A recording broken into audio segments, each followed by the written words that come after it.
Assalamualaikum warahmatullahi wabarakatuh. Nah, sekarang saya akan memaparkan materi mengenai sifat-sifat cahaya dan keterkaitannya dengan indera penglihatan. Nah, ada yang tahu apa itu indera penglihatan?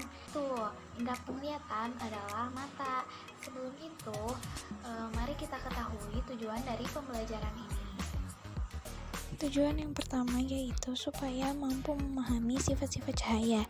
Yang kedua, untuk mengetahui struktur mata beserta dengan fungsinya.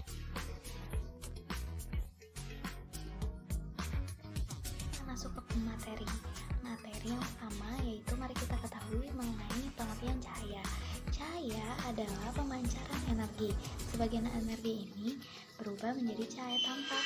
Biasanya kalian melihat cahaya tampak di matahari. Matahari mengeluarkan cahaya berwarna kuning. Nah, apa sih sifat-sifat cahaya? Sifat cahaya yang pertama yaitu cahaya dapat merambah boros. Nah, biasanya kalian melihat pada rambut senter. Nah, yang kedua, cahaya dapat dipantulkan. Contoh dalam kehidupan sehari-hari, jika kalian bercermin dari pantulan cahaya, kalian akan melihat bentuk tubuh kalian. Kemudian, cermin cembung pada spion kendaraan. Nah, sifat cahaya yang ketiga yaitu cahaya dapat dibiaskan.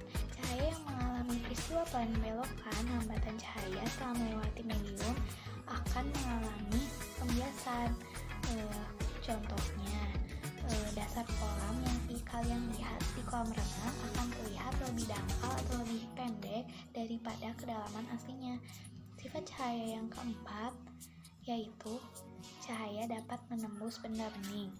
Nah, jika cahaya mengenai objek gelap, maka akan membentuk sebuah bayangan. Contohnya, jika kalian berjalan di bawah sinar matahari, maka tubuh kalian akan membentuk sebuah bayangan. Sifat cahaya yang kelima adalah cahaya dapat diuraikan. Nah, gimana sih cahaya diuraikan? Kalian dapat melihatnya dari proses terjadinya pelangi. Mari kita lihat ilustrasi dari proses terjadinya pelangi. Yuk kita simak baik-baik.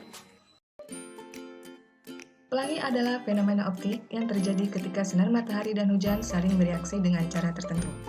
Pelangi terbentuk karena adanya pembiasan sinar matahari yang dibelokkan. Sinar ini berpindah arah dari perjalanan satu medium ke medium lainnya oleh tetesan air yang ada di atmosfer.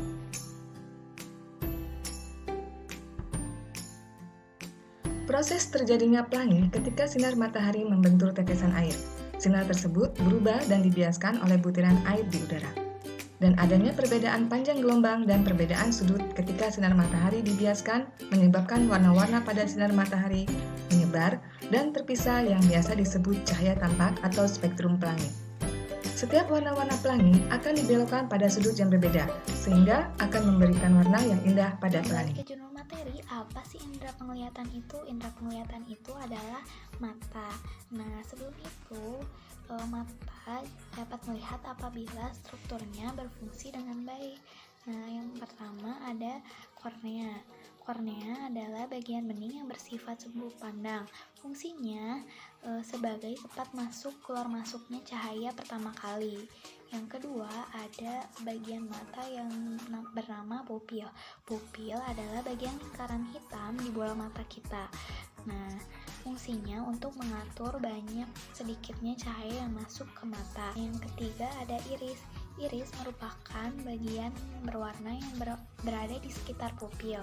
Nah, iris juga memiliki perbedaan warna.